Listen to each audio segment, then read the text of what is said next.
Hey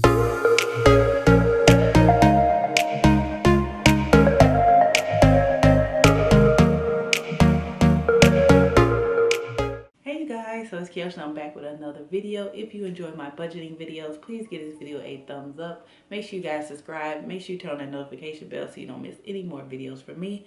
And without further ado, let's just get into today's video. Okay, as you can tell from the title of today's video, I am going to give you my tips and tricks on how I got a month ahead in my bills and why it may be necessary for you and how it can help relieve some of your financial burden and stress.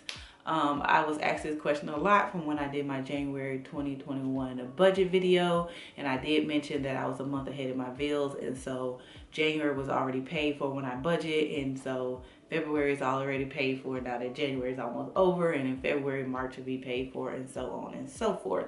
And a lot of people like this concept, and a lot of people get a lot of financial security doing this method of budgeting. It's just one method I use of budgeting to help me stay financially consistent, financially stable, and ultimately will help lead to my financial freedom. So if that's something you want to learn about, keep on watching. Okay, so the first benefit of being a month ahead is that means on the first of every single month, you will already have the money you need for that month. You don't have to worry about due dates. You don't have to worry about, I can only pay half of my cell phone bill this week and I'll pay the other half next week. That means that you will already have the money on the first of every single month to pay every single bill you will have in that month that you know is coming. Sometimes there's unbudgeted stuff and that's a different story, but for everything that's like clockwork that you know that is coming every single month, on the first of every month, you will have that money. You don't have to worry about paying anything late. You don't have to worry about no due dates, none of that. You guys, I don't even know when half of my bills are due. You know why I don't know? Because they're all set on auto pay, and I already know I already have all of my money in the bank for those bills. So I don't even really be paying attention. Like, I'll go in there and I'll reconcile my budget and make sure they're not charging me more money, or they haven't gone up on my bills, or my bills haven't gone down, you know, just to do that. But as far as due dates and when stuff, I don't know when that shit due. I don't have a clue. You know why? It's already in there. It's already sitting, waiting. Get your money and get out, okay? So that's one thing. So the first step of getting a month ahead in your bills is to figure out how much your monthly expenses are. So you need to calculate everything that comes out of your paycheck that you spend money on every single month, and you need to figure out what that magic number is. And that's how much money you need to have before the beginning of every single month to pay all of your bills. Now, for me, when I wrote this number down, I did look at what I was spending, where I was spending, and how much I was spending. And I did cut out a lot of items. I found once you find out where you're spending money and you want to get a month ahead, it will show you where you're overspending. It will show you where you're underspending and all those types of things. So you need to find out what that magic number is for you by writing down everything you pay every single month. If you don't write it down, just go check your bank accounts or whatever the case may be. And just calculate, you know, your light, your water, your gas bill, your car transportation, what else?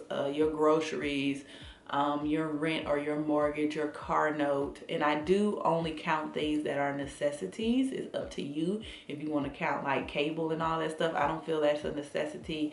Internet nowadays, it really is a necessity, so I kind of count that as necessity in my budget, but that is still based on the individual person, so you will have to determine what it is that you have to pay every single month and add that all up to figure out what your magic number is, okay? So for kicks and giggles, say your imaginary number is $3,000 a month.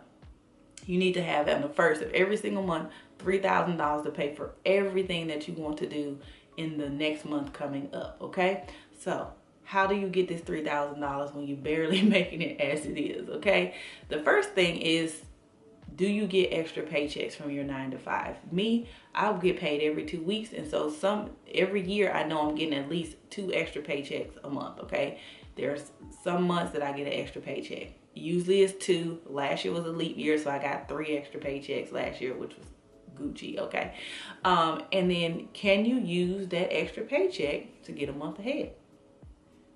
Do you have to spend it on shopping? Do you have to spend it on this? Do you have to spend it on that? Whatever the case may be. You will have to make sacrifices to get a month ahead in your bills, okay? So say it's $3,000 and you want to try to save that money. If your extra paychecks is $1,000, put that $1,000 in the envelope. You know, everybody likes cash envelopes or bank accounts or savings accounts or whatever. Take a little cash envelope, get that little $1,000 out and put it in the envelope, or set it aside in your budget as money that you can't spend, that's already accounted for if you use a zero-based budget. And you know, you can do it that way, or you can withdraw the money and put it in this cash envelope and just put it in your safe. And then when you get the $3,000, you deposit it back, and now you're ready to pay the whatever month you got the money. The next month you're ready to pay all of your bills at one time. So that's one way. The second way is to get a second job, get you a side hustle. So y'all know in a couple years I worked overtime, and I took all that extra overtime money and I set it aside, and that also helped me get a month ahead of my bills, and also helped me pay down some of my debts. So just get you a second job for about a couple of weeks, a couple of months, you know, whatever the case may be, until you get to that magic number that you need, and then you can quit. Everybody thinks that getting a second job and getting a side hustle and doing all this extra stuff is a long-term thing. It's not long-term, you guys. It's a temporary solution to a long-term outcome. Okay, so you temporarily gonna work extra hours for 6 months, and now you got your $3,000, and now you don't have to work any more extra hours. Okay, so it's not a long-term thing, it's a temporary thing. Anybody can do something for 6 months. It's not gonna kill you, I promise. Okay, and then the third thing is to just save all the extra. Say you can't get a second job, say you don't get extra paychecks, just put aside a little bit of money here and there in an envelope, in a savings account, until you get to your magic number. I mean, for everybody, the time frame of getting a month ahead is not going to be the same, okay? It's gonna take somebody 1 to 2 months, it's gonna take somebody 3 months, it's gonna take somebody a year, somebody 2 years. It just depends on your circumstance. I'm a single parent, so I don't have a spouse or anybody to help me come up with both the $3,000 we need, where they put 15 and I put 15. So I got to put the whole 3,000 myself, you know what I'm saying? So you have to look at that. Don't compare yourself to other people saying, oh, they got theirs in 3 months, it's going to take me 7 or 8. It don't matter. As long as you get there, you're there. It don't matter how long it takes you. You just want to get there so you can become more financially stable. You're finished. That's basically it. You figure out how much money you need, you figure out how you get it, and then once you get that magic number, you can start. So once you say, so now what do? You have your extra $3,000, and it's February. In February, you have the $3,000. So what do? You base March's budget off of the $3,000.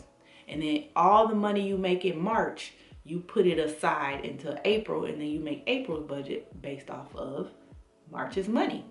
Okay, and you keep taking that cycle on and on and on and on, and every single month that you are budgeted is based on last month's money. You've already made that money. You already know how much it is. You don't have to guesstimate how much your paycheck was or finna be or gonna be. You know, last month I made $3,000, so April budget is $3,000.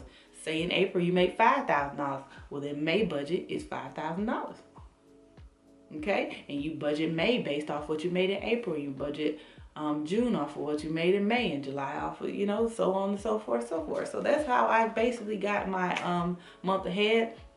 It's not super complicated or anything, and I don't know what else to say. It's like, that's all I did. I just figured out how much I needed every single month, saved that up, and then I started basing my budget off of last month's money. And boom, here we are 3-4 years later. I'm still doing that same thing, and I'm still a month ahead of my bills. And that's how I can draw out my cash envelope money for the month at one time, because boom, I already had the money in the bank. Just go ahead and pull out all the money, put it in my cash envelopes. That's why I don't stuff my cash envelopes every single week or every 2 weeks when I get paid, because I have the ability to pull it out at the beginning of every single month, because it's already sitting there waiting for me to get it out when the first of every single month hits. So that's how I got a month ahead of my bills. I hope you guys enjoyed this video. I hope it was really clear and concise. If it wasn't and you have any questions, please leave them in the comments below, and I will get those answers out to you. And if you enjoyed this video, give it a thumbs up. Make sure you guys subscribe, and I'll see you in the next video. Bye.